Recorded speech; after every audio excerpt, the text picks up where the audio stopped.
Когда женщина поняла, что в ее магазине ворует маленькая девочка, она последовала за ней в надежде узнать, куда она идет. Но то, что узнала женщина, разбило ей сердце и заставило плакать. Кимберли Кук владела своим продуктовым магазином много лет. Люди приходили и уходили, покупая все, что им было нужно, и за эти годы она познакомилась со многими из них. Она узнавала почти всех, кто часто посещал ее магазин. И вот однажды что-то привлекло ее внимание. Она переставляла полки, когда увидела в конце коридора маленькую девочку около 6 лет. Кимберли не видела ее раньше, но в течение нескольких дней она приходила каждый день в одно и то же время, забирала остатки еды из мусорного ведра в магазине и убегала. Сначала Кимберли задавалась вопросом, была ли девочка с кем-нибудь, может быть, с матерью или отцом. Но чем больше она смотрела на нее, тем очевиднее становилось, что малышка одна. Как ни странно, маленькая девочка всегда была хорошо одета и не была похожа на человека, которому приходилось доставать еду из контейнера. Вот почему Кимберли решила подойти к ней и спросить, почему она взяла с собой еду. Хозяйка магазина подошла к девочке и улыбнулась ей и сказала: «Здравствуй, меня зовут Кимберли. Я заметила, что ты часто сюда приезжаешь. Как тебя зовут?» Девочка выглядела испуганной, и ее лицо покраснело. Через несколько секунд она смогла заговорить и спросила, можно ли ей взять еду из благотворительного контейнера. Она закончила с большой просьбой, глядя на Кимберли большими, умоляющими глазами. Кимберли улыбнулась, прежде чем сказать: «Конечно, ты можешь, милая». На этом маленькая девочка повернулась и взяла себя в руки, чтобы наполнить свою сумку всевозможными вещами, которые она доставала из благотворительного контейнера. Удивленная Кимберли нахмурилась, прежде чем задать простой вопрос. «Знаешь, если тебе понадобится помощь, ты можешь попросить ее у меня. Ты пришла сюда одна. Где твои отец и мать?» Девочка, казалось, не слышала ее, или, по крайней мере, делала вид, что не слышит. Кимберли ограничилась тем, что наблюдала, как она запихивает продукты в свои сумки. Как только они наполнились, маленькая гостья повернулась к Кимберли и сказала: «Извините, мне нужно идти». Во всей ситуации было что-то очень странное, и именно поэтому Кимберли решила присмотреться к ней повнимательнее. На следующий день эта маленькая девочка снова была в мусорном баке, собирая остатки.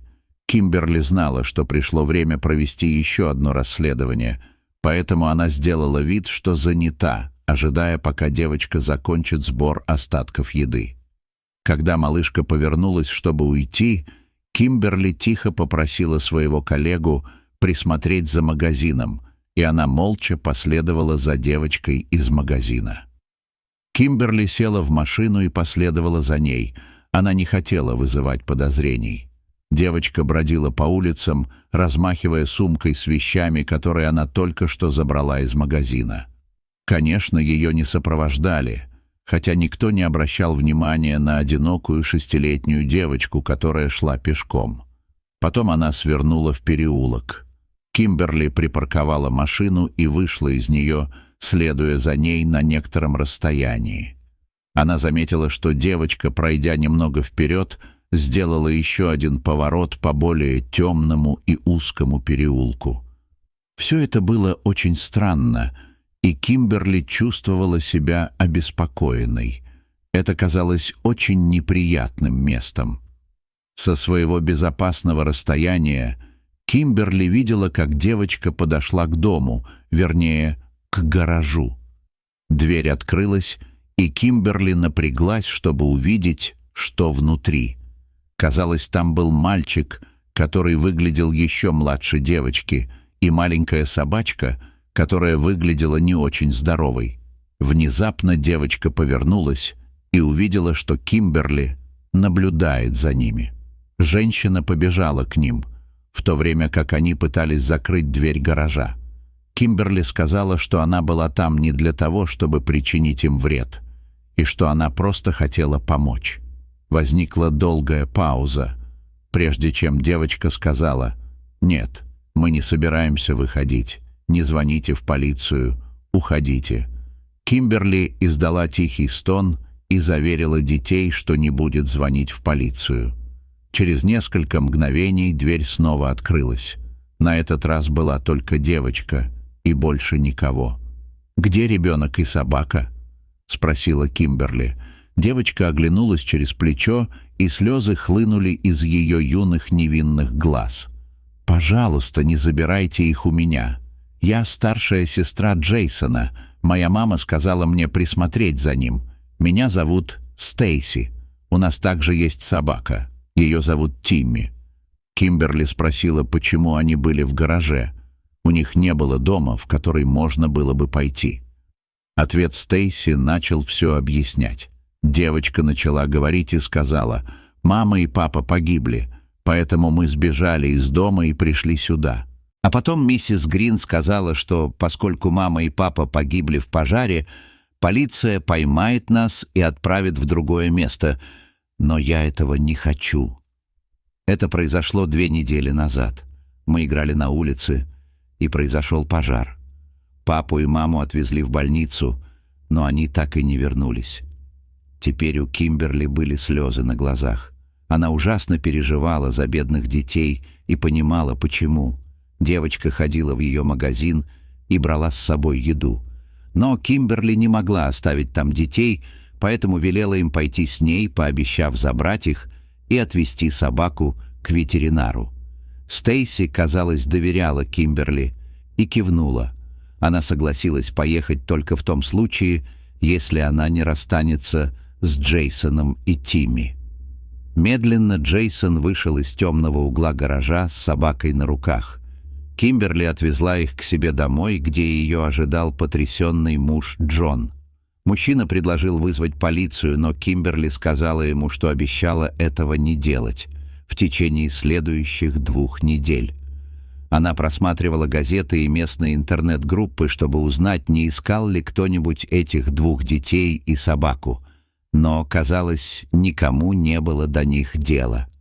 Миссис Грин, о которой говорила Стейси, была пожилой соседкой и не могла сама позаботиться о 2 маленьких детях. Кимберли и Джон были в ловушке. Из-за болезни Джона. Они не могли иметь собственных детей, но, возможно, именно так Вселенная помогла создать им семью. Было ясно, что брат и сестра нуждались в любви и внимании и процветали, пока жили с ними. Месяц спустя Джон и Кимберли решили усыновить их. Они даже приняли выздоравливающего Тимми. Начались формальности, и весь процесс занял довольно много времени, но Джейсон и Стейси в итоге стали их детьми. Хотя их встреча была совсем необычной, пара была рада, что в их жизни появились дети.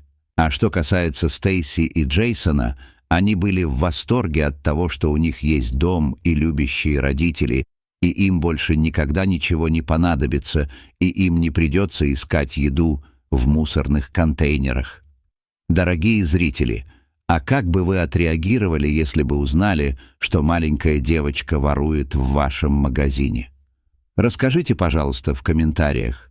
А если вам понравилось это видео, то ставьте лайк и подписывайтесь на наш канал. До свидания.